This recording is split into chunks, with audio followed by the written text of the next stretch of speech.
Coming to you from the Forge of Freedom studio in the heart of America. A podcast dedicated to preserving freedom and inspiring personal success. Freedom is born and lives through you, the individual, and it dies in the shadows of tyranny. Motivating our listeners to become well-rounded, freedom-minded people with the body of an athlete, the mind of a stoic, and the spirit of a warrior. The tree of liberty lives on through you, the Forge of Freedom. And now here's your host, Alex Ooley. Hello and welcome to another episode of the Forge of Freedom podcast. I'm your host, Alex Ooley, and this is episode 66 of the Forge of Freedom. The Medal of Honor, our nation's most prestigious military accolade, has been awarded over 3,500 times. According to Task and Purpose, which I'll link to in the show notes, 19 of the recipients have the distinction of having been awarded the Medal of Honor twice. Of those 19, 2 were Marines, Dan Daly and Smedley Butler. And today I'm going to discuss a book written by Smedley Butler called War is a Racket. Originally printed in 1935, War is a Racket is General Smedley Butler's frank speech describing his role as a soldier as nothing more than serving as a puppet for big business interests. Widely appreciated and referenced by left and right-wing people alike, this is an extraordinary argument against war, more relevant now than ever. I think the insights he provides are just as applicable today, if not more, than they were in 1935 when he wrote the book. As is often said, those who do not learn from history are doomed to repeat it. So let's get into it. From 1898 to 1931, Smedley Darlington Butler served in the United States Marine Corps, eventually attaining the rank of Major General prior to his retirement. By the time of his passing in 1940 at the age of 58, he had earned a remarkable collection of decorations, including 2 Medal of Honors, making him the most decorated Marine of his time. Throughout his tenure in the Corps, he was deployed to various regions, including the Philippines during an uprising against American occupation, China, France during World War I, Mexico, Central America, and Haiti. Given this remarkable military career, it was surprising to many when, in 1935, as the specter of World War II loomed, Butler expressed unconventional views in the magazine Common Sense. He said, "I spent 33 years and 4 months in active military service, and during that period I spent most of my time as a high-class muscle man for big business, for Wall Street and the bankers. In short, I was a racketeer, a gangster for capitalism. I helped make Mexico, and especially Tampico, safe for American oil interests in 1914. I helped make Haiti and Cuba a decent place for the National City Bank boys to collect revenues in. I helped in the raping of half a dozen Central American republics for the benefit of Wall Street. I helped purify Nicaragua for the International Banking House of Brown Brothers in 1902 to 1912. I brought light to the Dominican Republic for the American sugar interests in 1916. I helped make Honduras right for the American fruit companies in 1903. In China in 1927, I helped see to it that Standard Oil went on its way unmolested. Looking back on it, I might have given Al Capone a few hints. The best he could do was to operate his racket in 3 districts. I operated on 3 continents." In the same year, he penned a seminal book titled War is a Racket, which still resonates today. The book's opening words proclaimed the inherent profiteering and viciousness within warfare, emphasizing the international scope of the enterprise and the toll it takes on lives versus the monetary gains reaped. He opens with these words: "War is a racket. It always has been. It is possibly the oldest, easily the most profitable, surely the most vicious. It is the only one international in scope. It is the only one in which the profits are reckoned in dollars and the losses in lives." Butler proceeded to dissect the costs and profits of war, shedding light on how it's the common people and soldiers who bear the burden, while corporations and banks reap enormous profits from supplying the military. He prophesied a U.S.-Japan war in the mid-1930s to secure trade with China and safeguard investments in the Philippines, emphasizing the lack of sense this conflict would hold for the average American. He said, "We would be all stirred up to hate Japan and go to war, a war that might well cost us tens of billions of dollars, hundreds of thousands of lives of Americans, and many more hundreds of thousands of physically maimed and mentally unbalanced men. Of course, for this loss, there would be a compensating profit. Fortunes would be made. Millions and billions of dollars would be piled up by a few. Munitions makers, bankers, shipbuilders, manufacturers, meat packers, speculators, they would fare well. But what does it profit the men who are killed? What does it profit their mothers and sisters, their wives and their sweethearts? What does it profit their children? What does it profit anyone except the very few of whom war means huge profits?" He goes on, "It would have been far cheaper, not to say safer, for the average American who pays the bills to stay out of foreign entanglements.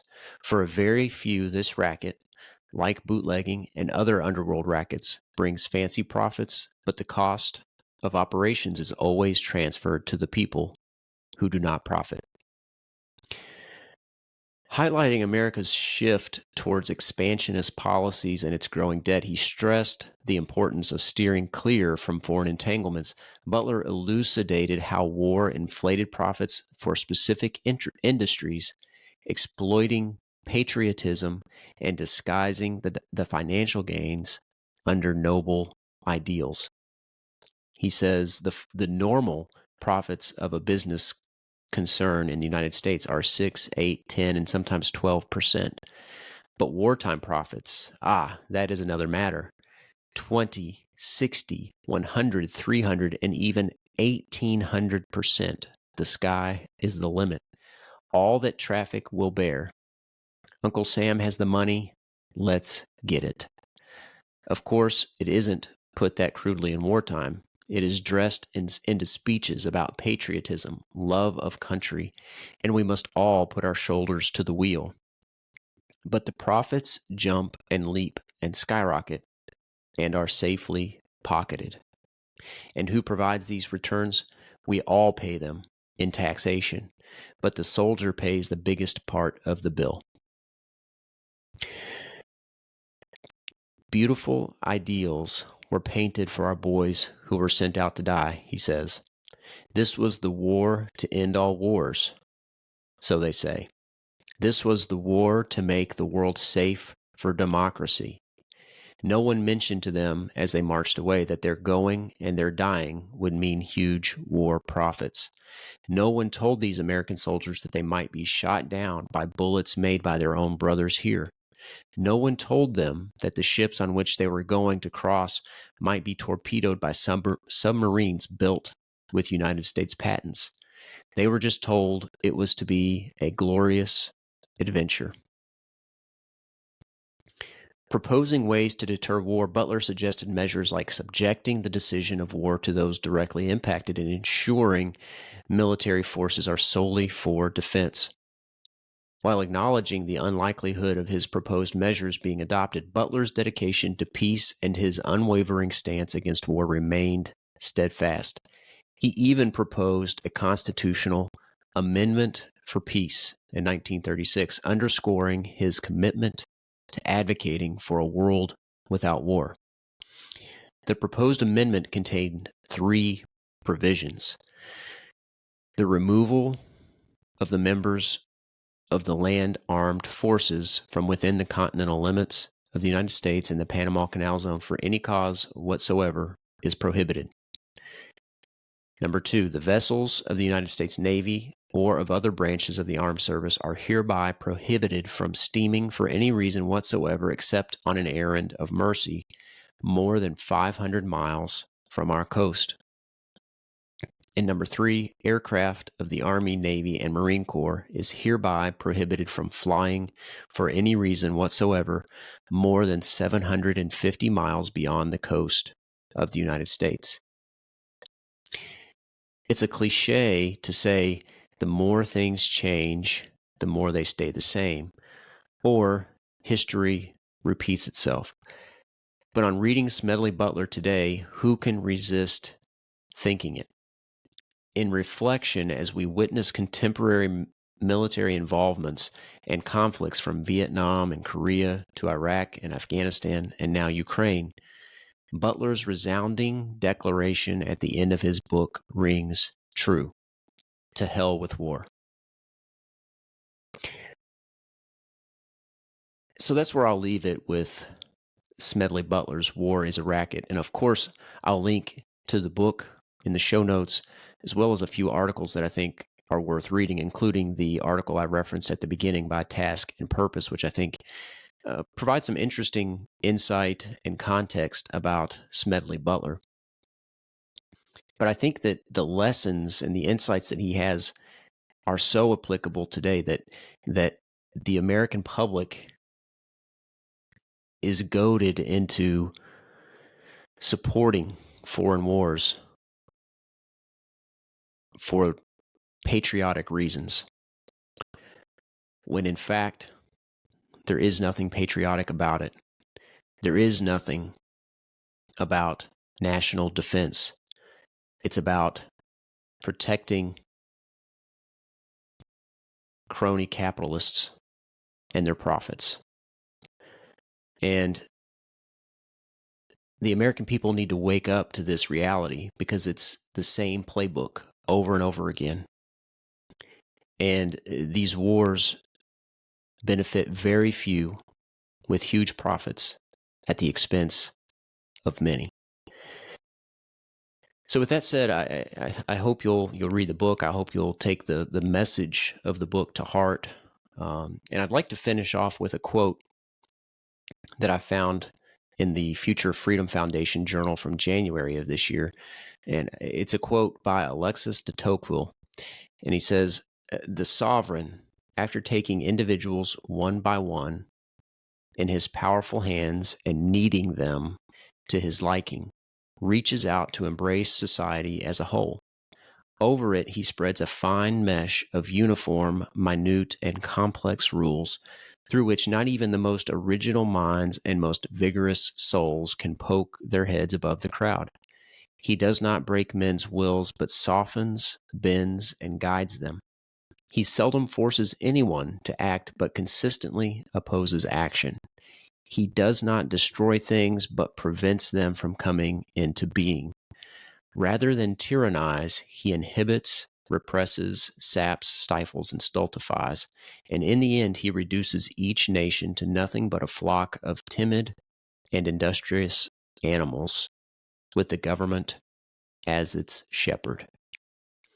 And I think that this is related, this quote is related not only to the War is a Racket book by Smedley Butler, but in lots of ways to what we've seen happen in recent years, not only with foreign policy, but with the lockdowns during the pandemic and in lots of other ways.